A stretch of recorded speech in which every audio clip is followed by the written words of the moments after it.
வணக்கம் ஃப்ரெண்ட்ஸ். இன்றைக்கி நம்மளோட என்எஸ் கேட்டரிங்கில் மட்டன் பிரியாணி செய்ய போகிறோம். அளவு பார்த்திங்கன்னா 1 கிலோ அரிசிக்கு 1,7 கிலோ மட்டனுங்க. Mutton size 45 gram சைஸுங்க.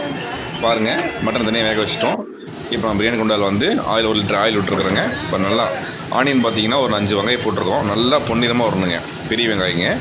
அதில் பார்த்திங்கன்னா முந்திரி இதில் ஆட் பண்ணி வச்சுருக்கிறோம். இப்போ பாருங்கள், இந்த மட்டன் போடுறதுக்காக தண்ணி விட்டுருப்போம் பார்த்திங்கன்னா, 4 சொம்பு தண்ணிங்க. அதை அப்படியே வந்து இதில் ஆட் பண்ணிக்கிறோம். இஞ்சி பூண்டு பேஸ்ட் போட்டாச்சுங்க, தக்காளி போட்டோம்.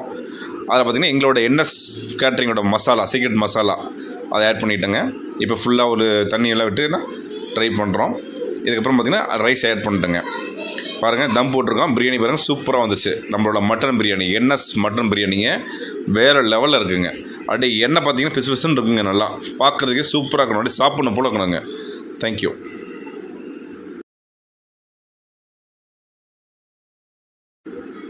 தேங்க்யூ.